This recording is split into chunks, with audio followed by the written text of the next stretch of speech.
Kinilalang iba't ibang mga programa at personalidad ng GMA at ng GMA News TV, kabilang na po ang inyong lingkod sa Students' Choice Mass Media Awards ng Eastern Visayas State University Ormoc City Campus.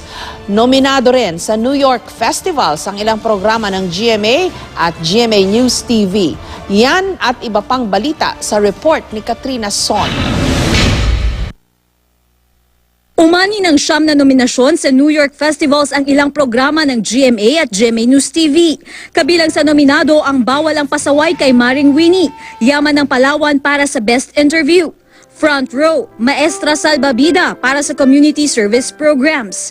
Pareho namang nominado sa Community Portraits category ang Brigada, Ginto ng Smoky Mountain at Eyewitness, Dorm 12. Nominado rin ang Bayani Seryeng Ilustrado para sa miniseries at ang opening billboard nito ay nominado naman ng Entertainment Program opening title. Real Time, Isang Paa sa Hukay para sa Human Concerns. At Reporter's Notebook, Hikahos sa Lungsod para sa Social Issues category.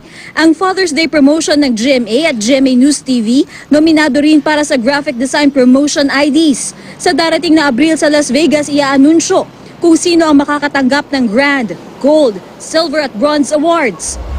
Kinilala naman ng anchors ng 24 oras na sina Mike Enriquez, Vicky Morales at Mel Chanco bilang mga bagani o mandirigma sa larangan ng telebisyon sa ikatlong Gawad Bagani sa Komunikasyon ng University of the East.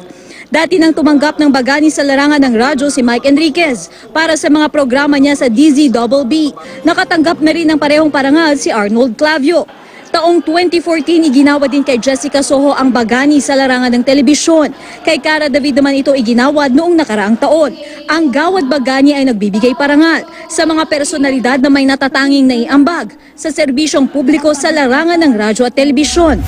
Kinilala din ng iba't ibang palabas at personalidad ng GMA at GMA News TV sa Students' Choice Mass Media Awards ng Eastern Visayas State University Ormoc City Campus. Kabilang sa mga pinarangalan ang Kapuso Mo Jessica Soho bilang Best Magazine Show at si Jessica Soho bilang Best Female Newscaster para sa State of the Nation. Iginawad naman sa investigador ang Best Public Service Program Award. Itbulaga naman ang itinanghal na Best Variety Show. At sina Alden Richards at Maine Mendoza o mas kilala bilang Aldab ang nakatanggap ng Best Love Team Award. Mga estudyante ang bumoto sa mga ginawaran ng award para isulong ang political right ng mga estudyante at para isulong din ang responsibilidad ng mga mamamahayag. We are very proud to present to you the 2016 Adamson Media Awardee, Mr. Mike Enriquez! Pinarangalan din ng host na si Mike Enriquez sa Adamson Media Award 2016 para sa kanyang advokasya laban sa kahirapan at edukasyon sa pamamagitan ng kanyang programang investigador. Kaya mas lalong nakaka-inspire at nakakagalak. At sabi ko nga kanina, malaking hamon din ang bawat award sa aming mga binibigyan ng award. Hamon to para patunayan namin na hindi sila nagkamali sa pagpili ng media award din nila for 2016. Si Enriquez ang nakakuha ng award matapos iboto ng academe, mga empleyado ng campus at mga estudyante. Bumoto rin ang partner communities ng Adamson. Ito na nga ang ika-6 na taon ng Adamson Media Award na nagbibigay parangal sa media practitioners na may parehong advokasya ng universidad. Dati lang nakatanggap ng parehong award si Hawi Severino, Cara David, Vicky Morales at Jessica Soho. Jessica Soho.